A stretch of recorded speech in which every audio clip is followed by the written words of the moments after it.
Anak Hang Jebat. Anak Hang Jebat. Yang dalam konteks sejarah dia berlawanan dengan Hang Tuah ya. Yang melibatkan ribuan pasukan. Ada 500 dari pasukan orang putih dan ada 600 dari pasukan orang Melayu itu sendiri menyerang Kota Kara. Berarti dia bersekutu dengan Portugis. Sunting rentakannya 10 sebelah. Sunting rentakannya 10 sebelah itu apa pula? Sampai 3 sultan ke depannya dia juga Laksamana. Karena bandara kita ini bandara internasional. Iya. Dengan cerita Bang Samson ini harapan saya dikutip dan ditempelkanlah di dinding bandara kita tuh. Iya. Kamera! Running! 101, 2, 3, take 2. Action! Cakap, jangan tak cakap. Assalamualaikum warahmatullahi wabarakatuh. Waalaikumsalam warahmatullahi wabarakatuh. Pernahkah Anda ke lapangan udara? Anda turun dari pesawat dan Anda tentu yang pertama yang Anda lihat adalah nama lapangan udara. Nama bandara itu. Bila Anda ke Jakarta, tentu Anda kenal dengan Bandara Soekarno-Hatta. Bila Anda sampai ke Makassar, maka ada Bandara Sultan Hasanuddin dan seterusnya dan seterusnya.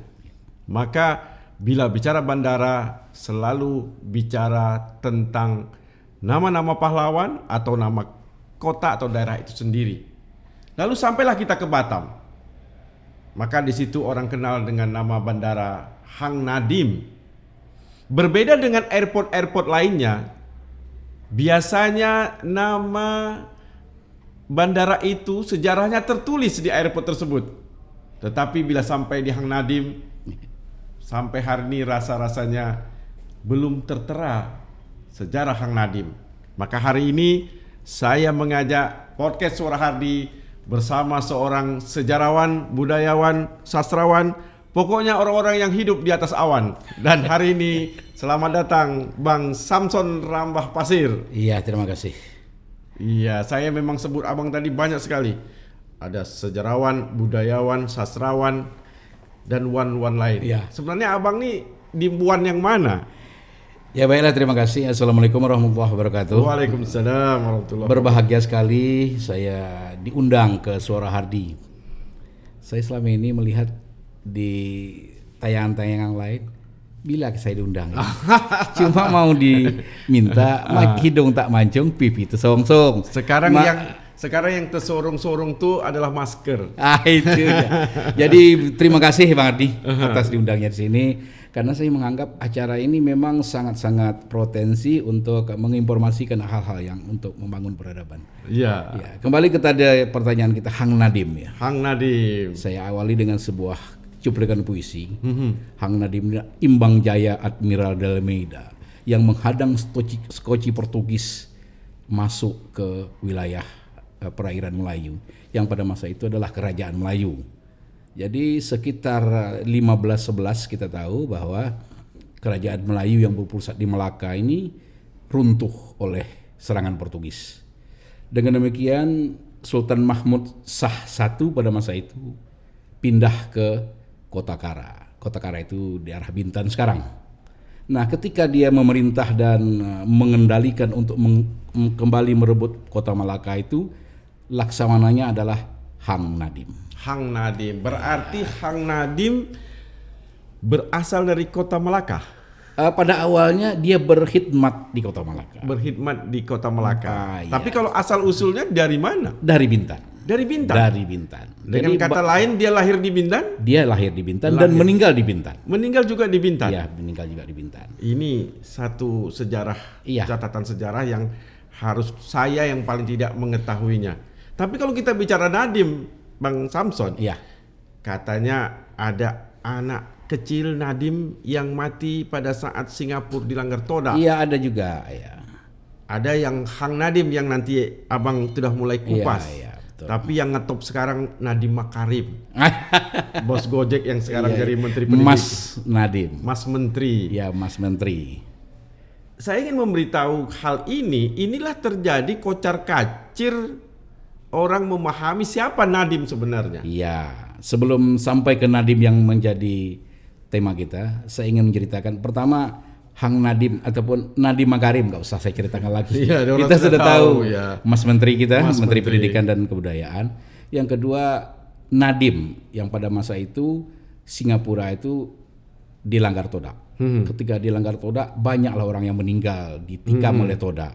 Maka ada seorang anak yang menyarankan kepada raja, "Hei Sultan ataupun raja, sebaiknya jangan manusia yang dipagarkan menjadi pagar betis, tapi adalah batang pisang." Batang pisang. Maka dipasanglah batang pisang di sepanjang pantai kerajaan Singapura.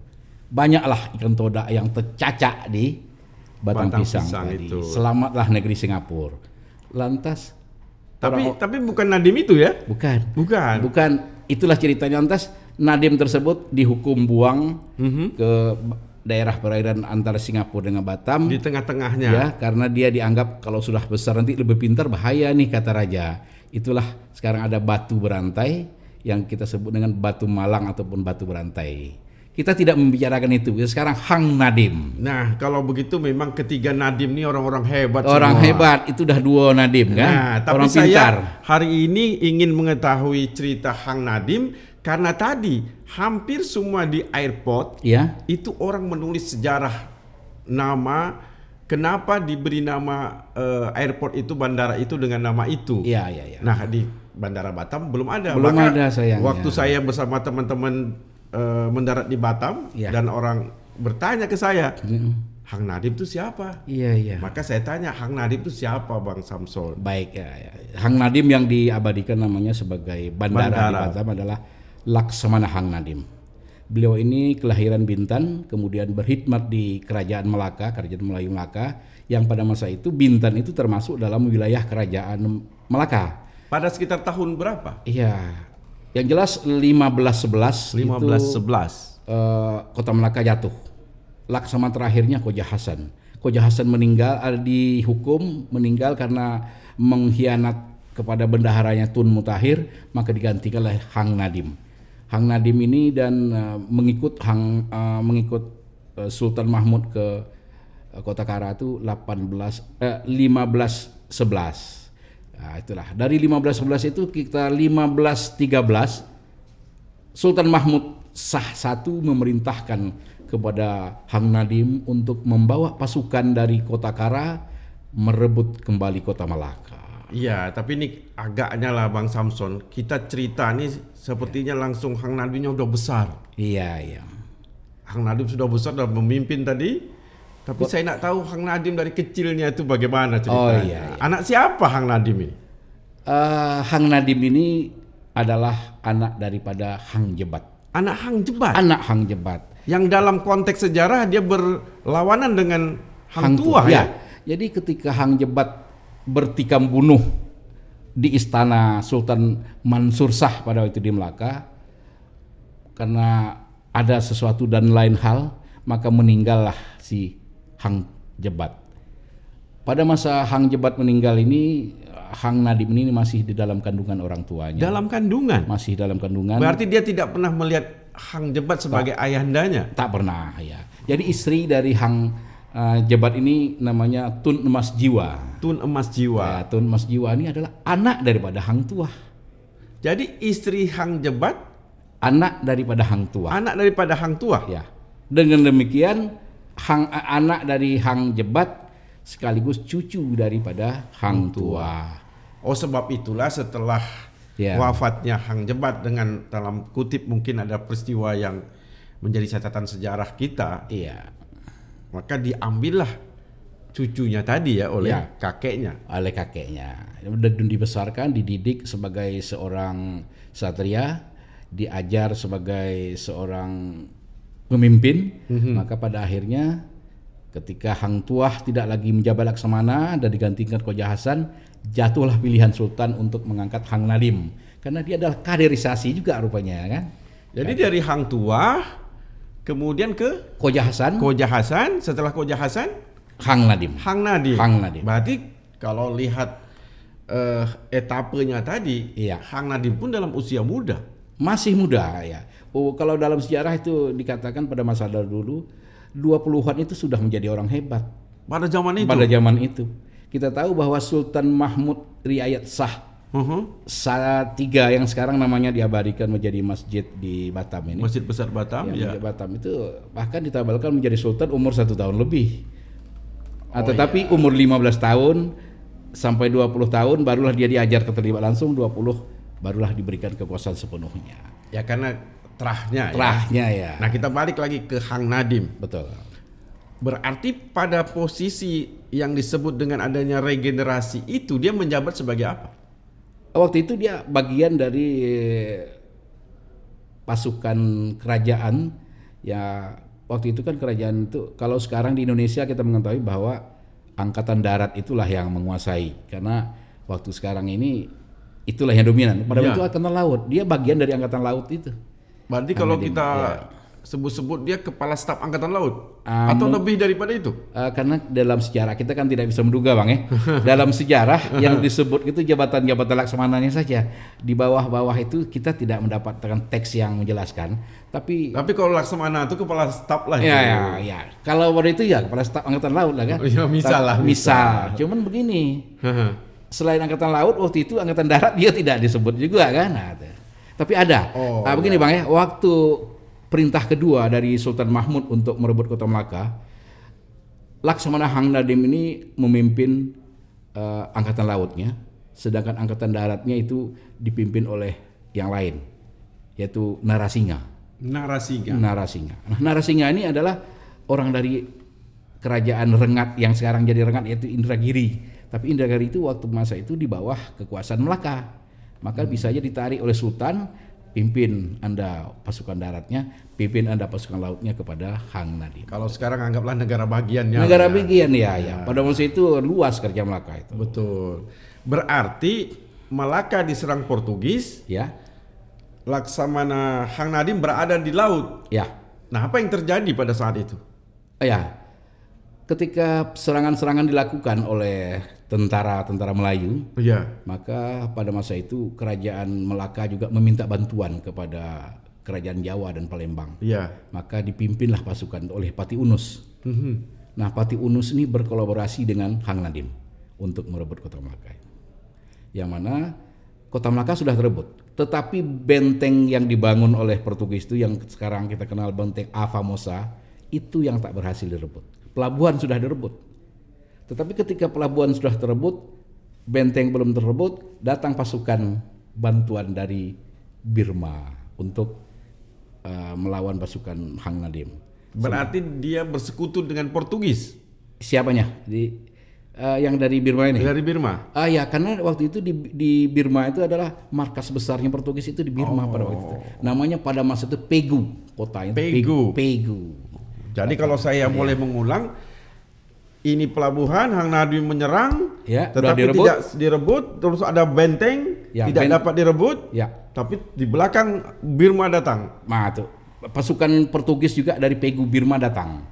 Nah, itulah makanya setelah datang apa yang terjadi? Terjadi perang kembali, tapi pasukan Hang Nadim sudah kehabisan bekal, kehabisan tenaga. Sementara pasukan bantuan yang baru datang ini masih segar bugar. Maka kembalilah ke Kota Kara untuk mempersiapkan perang berikutnya. Kota Kara sekarang itu, sekarang apa namanya? Kota Kara itu sekarang ya masih di sekitar wilayah Bintan. Di Bintan. Di Bintan. Berarti dari Melaka dia menyusun strategi balik ke Bintan. Balik ke Bintan karena 1511 di Kota Kara itu. Kota Kara lah dibangun kembali kerajaan Melaka itu. Dari Kota Kara. Dari Kota Kara, serangan-serangan selalu dilakukan. Selain serangan-serangan formal seperti tadi, di luar itu Hang Nadim ini ditugaskan oleh Sultan untuk merompak kapal-kapal yang berdagang dengan melewati Selat Melaka. Ya, yang membina hubungan dengan pelabuhan Melaka. Karena harapan dari Sultan Melayu ini supaya pelabuhan Melaka itu mati, supaya Portugis juga mati gitu. Maka setiap kapal yang masuk direbut, setiap kapal dirampas dan lain sebagainya. Nah, pasukan Hang Nadim inilah yang memimpin perampokan kapal-kapal asing, kapal-kapal dagang yang menjadi mitra dari Portugis. Sedangkan kapal-kapal yang Melayu dia tidak serang. Gitu. Oh begitu. Jadi misinya itu bukan perompak penjahat, tapi adalah perompak pejuang. Nah, inilah banyak yang harus kita pisahkan. Banyak para pahlawan kita pada hari ini diposisikan Belanda, Portugis atau penjajah sebagai penjahat. Lanun lah konon itu. Padahal dia ingin mengamankan jalur itu Iya. agar terputus sehingga yang berada misalkan tadi di Melaka akan berkesulitan hidupnya, Nah, misalkan tadi dari Portugis itu. iya betul. Nah, setelah kegagalan anggaplah merebut Melaka secara totalitas, Betul. dia berada di kota Kara. Betul. Dan tadi kita ceritakan juga Nadim ya tadi melakukan penyerangan-penyerangan pada kapal-kapal yang lewat. Setelah Ya. itu kemana? Oh iya, ini yang paling penting. Setelah Sultan Mahmud, Kerajaan Melayu ini diserang oleh Portugis pada 1526, hancur kota Kara itu.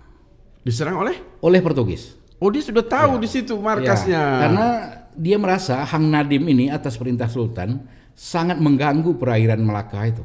Maka didatangkanlah pasukan yang besar yang melibatkan ribuan pasukan.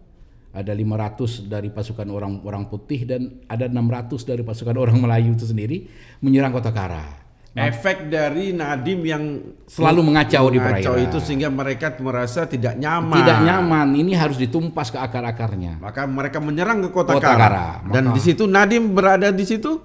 Di situ Nadim sudah mempertahankan di laut, akhirnya bisa diterobos pasukan laut, maka naik ke darat yang dipimpin oleh Temenggung Sri Udana, kalah akhirnya, maka kerajaan pun lalah luntuk dibakar oleh Portugis.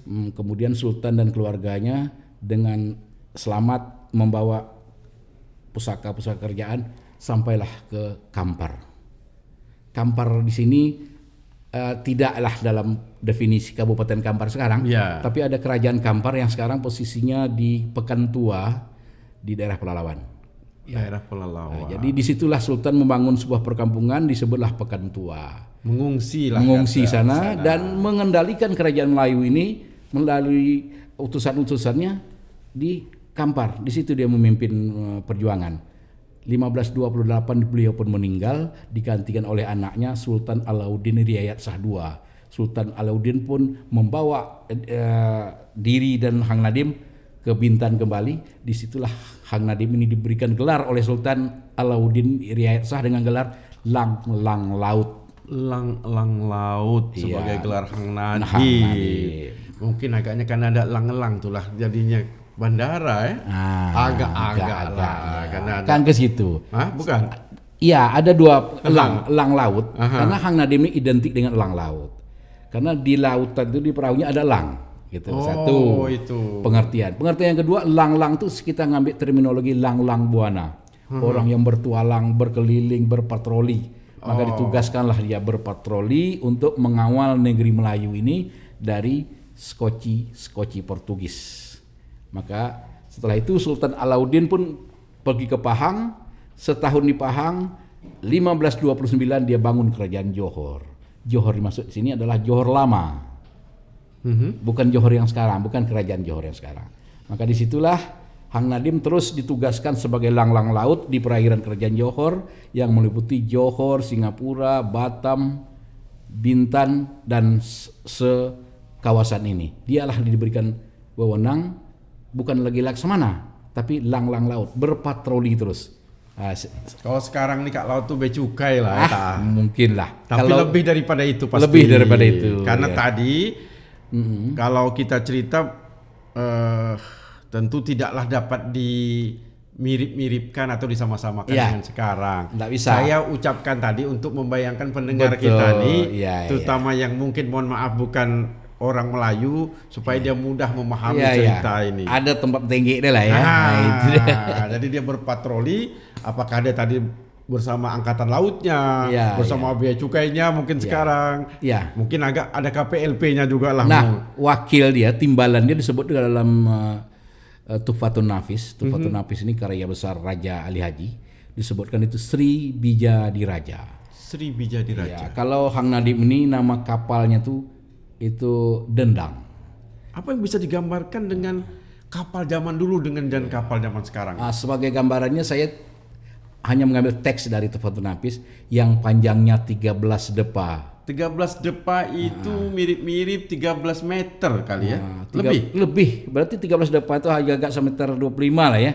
Berarti 15 meter 15 sampai 20 meter ya. 20 meter besar tuh Bang. Itu besar tuh yang namanya dendang panjangnya 13 depa, kemudian sunting rentakannya 10 sebelah. Sunting rentakannya 10 sebelah tuh apa pula? Sunting rentaka itu kan kapal itu jangan terbalik kan ada. Oh ada ininya. Nah itu sunting. Penyeimbangnya. Sunting rentakanya 2 sebelah dan 2 meriam ke depan, 2 meriam ke belakang. Dahsyat. Kemudian yang timbalannya Sriwijaya Raja tadi, nama kapal dia itu Jurung. Yang panjangnya 11 depa. Tadi 13, ini 11. Sama juga sunting rentakannya 10 sebelah dan meriamnya 2 sehaluan. Itu kata teks, bukan kata saya. Karena saya belum hidup waktu itu, Bang. Betul. Masuk kita menghidupkan sejarah itu dia. Itulah. Dengan gaya-gaya milenial itu. Supaya orang kadang cerita sejarah ini orang bilang membosankan. Iya. Tapi kita coba bagaimana mengangkat Hang Nadim ini dalam isu kekinian. Itu Sebab itu tadi membayangkan 20 meter dengan meriam depan, meriam belakang. Ya. Itu sama. 2 sehaluan. Kalau sehaluan depan, sehaluan belakang. Oh sekarang itu yang patroli di Laut Cina Selatan tuh Bang. Nah itu baru kapal komandan dia kan. Belum lagi anak buah di belakang. Astagfirullah, luar biasa. Itu tadi. Karena kalau 2 tak mungkin itu hanya untuk komandannya saja yang di belakang. Bayangkan itu tahun 15 sekian, awal abad ke-16. 16. Dah begitu canggih dia. 5 abad yang lalu. 5 abad yang lalu. Makanya, Dan Hang Nadim ini Bang, mengapa kita katakan di awal tadi dia muda ketika menjadi Laksamana? Iya. Karena setelah itu dia menjadi Laksamana ini, meninggalnya Sultan Alauddin Riyad Shah, dia juga Laksamana. Sampai 3 sultan ke depannya dia juga Laksamana. Dan dia meninggal sekitar umur 80 tahun. Jadi kata orang siapapun presidennya dia menteri. Dialah Laksamananya. Agak gitu kan. Siapapun sultannya dialah Laksamananya. Kalau zaman sekarang tuh menterinya hebat tuh Bang. Kalau ganti presiden dia tetap jadi menteri tuh hebat dia tuh. Ini kalau kita mulai dari Sultan Mahmud, kemudian masuk Sultan Alauddin, kemudian masuk Sultan ada 3 sultan. 5 sultan dia. 5 sultan dia tetap Laksamana. Tetap Laksamana. Pantaslah Hang Nadim menjadi nama besar kita di sini. Karena ini cerita ini tak banyak orang tahu. Orang tahu tuh kan cerita Hang Tua, Hang Jebat, Hang Kesturi, Hang Lekir, Hang Lekiu, 5 sekawan. Ada satu lagi yang suka orang ketawa-ketawakan. Apa tuh? Hang Kebon. Tapi Hang Kebon itu kita. Tapi kita cerita tentang Hang Nadim, mengapa sekali lagi? Karena bandara kita ini bandara internasional. Dengan cerita Bang Samson ini, harapan saya dikutip dan ditempelkanlah di dinding bandara kita tuh cerita Hang Nadim ini dalam bahasa Indonesia, bahasa Inggris, mestinya supaya mereka tahu. Dan itu terjadi di semua bandara Bang. Ya, di sini belum. Mudah-mudahan. Dan hampir seluruh bandara di Republik Indonesia ini dah sampai saya Bang. Iyalah. Termasuk bandara kita yang yang dibarukan di Tanjung Pinang itu. Iya. Ada satu yang belum sampai. Apa tuh? Bendara kampung saya Pasir Pangarayan. Memang tak ada SPPD ke sana. SP Senator tak masuk sana Pak ya? Tak dah pilih dia. Maksud saya ibu kota provinsi lah, yang besar-besar tuh kan. Nah, kita kembali lagi. Setelah ada 5 tadi setidak-tidaknya pimpinan Sultan dan Hang Nadim berada situ dan dipakai atas kekuatan dahsyatnya. Kepemimpinannya lah Pak ya. Setelah itu Hang Nadim bagaimana Bang? Jadi dalam teks saya kembali ke teks. Setelah dia bersarah dari jabatannya sebagai Laksamana udah tua, maka dia pun pulang ke kampung halamannya di Bintan. Kampung halamannya di Bintan. Dan meninggallah di Bintan. Di Bintan. Dan sekarang ada makamnya di Bintan. Di daerah mana Bang? Saya tempat apanya kurang tahu persis, tetapi kalau orang dinas pariwisata dan kebudayaan Bintan pasti tahu itu tempatnya, karena saya juga ada cerita dengan tokoh-tokoh di sana termasuk Bang Husrin Hud. Memang ada makamnya sana. Ada. Dan itu perlu nampaknya ditonjolkan, ditampilkan, dilestarikan atau dipugar lah ya. Dipugar ataupun apa namanya. Karena tadi dia adalah salah satu tak dapat saya sebutkan kehebatannya itu. Betul. Dan itu harus diceritakan kepada anak cucu kita. Karena dengan cerita Bang Samson ini baru saya terbuka ada 5 sultan. Ya, Tetap mempercayai dia Laksamana. Itu luar biasa. luar biasa. Nah, dalam perspektif sejarah ini ada tak orang yang membukukan cerita Hang Nadim ini? Oh iya. Kalau tulisan tentang Hang Nadim khusus satu buku saya belum menemukan. Cuman beberapa satu buku menulis sebuah buku ada menyebut Hang Nadim situ ada ya. Sebagian dari isi bukunya ataupun adalah kisah Hang Nadim di situ. Banyak seperti itu. Sebenarnya ini harus ditulis terutama untuk Batam ya. Pemerintah Kota Batam, BP Batam semestinya harus menulis ini dan juga seperti abang katakan tadi memberikan informasi kepada masyarakat. Turis Bang. Nah itu tadi. Tak usah cerita turis luar, turis domestik kita tuh. Siapa tuh Hang Nadim tuh? Sebab tadi Bang, coba abang pergi kemana? Bandung, Husein Sastra Negara. Sikit-sikit kita tahu sejarah. Siapa Husein tuh? Adi Sucipto. Iya. Tahulah kita sikit-sikit. Ada sikit dibuat orang situ, Bang. Bayang kita juga cerita waktu kita sekolah dulu. Ada pelajaran sejarahnya ada. Iya. Ya kan? Ya. Kemudian apalagi Sultan Hasanuddin dan seterusnya. Sampai Hang Nadim dia tanya sama saya. Apa nih saudara Hang Tuah? Bisa. Orang berpersepsi seperti itu. Lupa bukan saudara, cucu. 3 generasi di bawahnya, 2 generasi di bawahnya, Pak ya. Cucu Hang Tuah. Cucu Hang Tuah. Iki kata orang satu leting. Tak seleting punya. Ya, itu yang harus mereka tahu. Betul. Dan ada tidak juga yang menggambarkan kira-kira sketsa wajahnya itu ada tak, Bang? Sejauh ini belum. Belum. Karena memang belum banyak dan belum berminat orang apalagi secara khusus menulis tentang dia. Tapi harus ditulis Bang, karena airport dunia sudah mencatat nama Hang Nadim. Iya, betul. Nama tercatat, sejarah tak tahu. Tak ada bandara Hang Tuah, minta maaf. Tak ada. Ya. Nah, itu kan harus orang tahu kenapa berada sebagai bandara internasional namanya Hang Nadim. Iya, benar. Nah, saya kemarin pernah dapat buku nama-nama bandara. Iya. Tapi sampai Hang Nadim memang tak ada penjelasan. Ada penjelasannya dan sangat sedikit. Iya. Itu diterbitkan oleh Kementerian Perhubungan tidak salah saya. Nah, oleh karena itu tentu karena abang tadi saya sebut budayawan, sejarawan, apa lagi Bang? Yang one itulah. Ya, sariawan jangan sampai. Nah, maksudnya mulai habis podcast nih, abang bolehlah buat buku.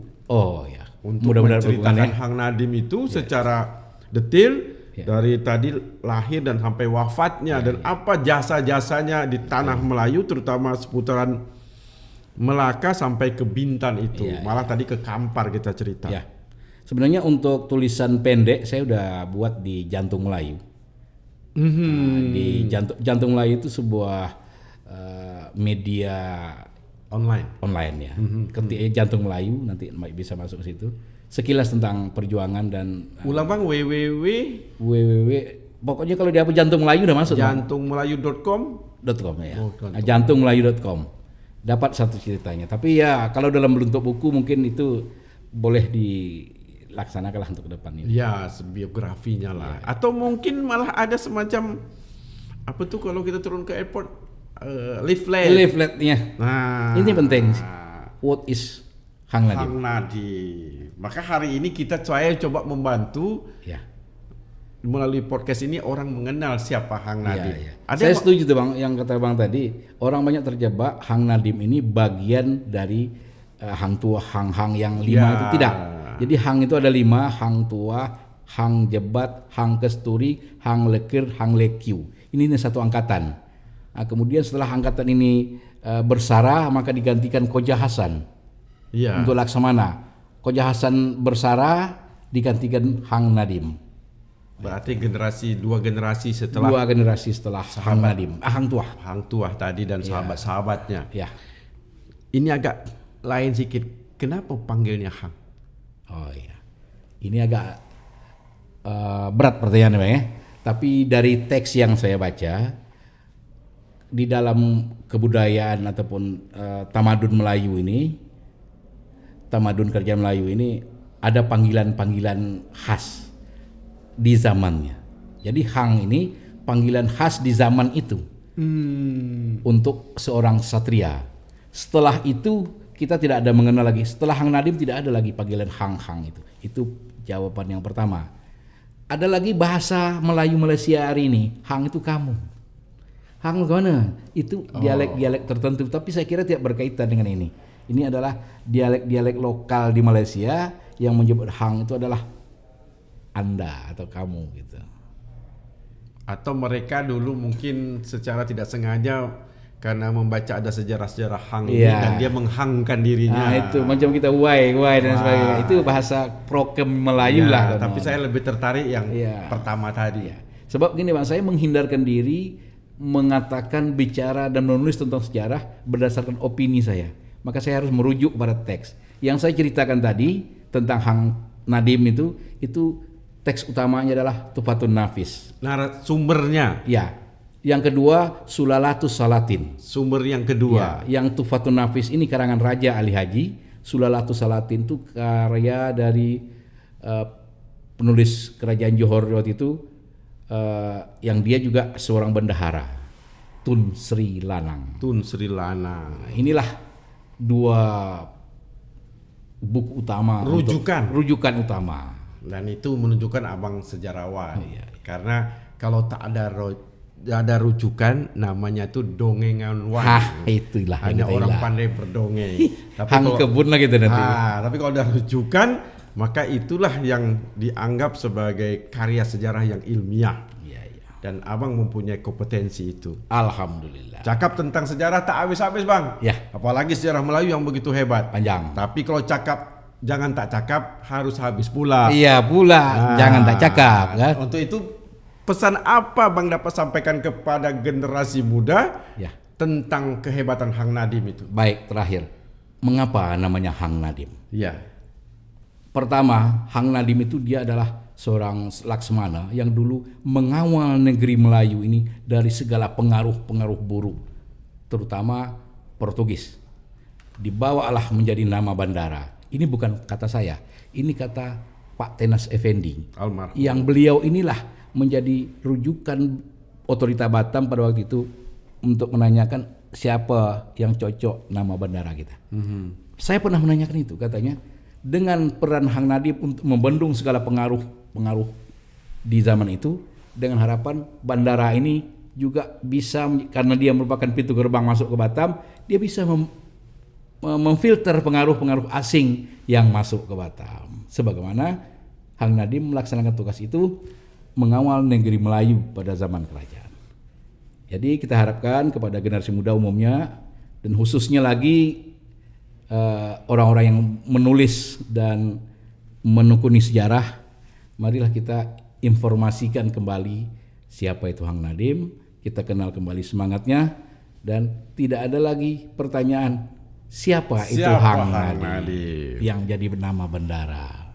Begitu juga kita mohon para yang melihat podcast Suara Hardi, jangan lagi bertanya siapa Samson Ramba Pasir.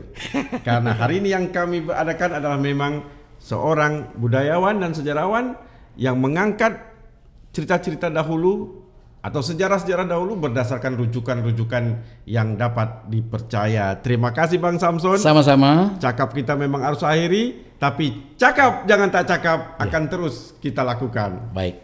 Terima kasih. Wassalamualaikum warahmatullahi wabarakatuh. Cakap jangan tak cakap.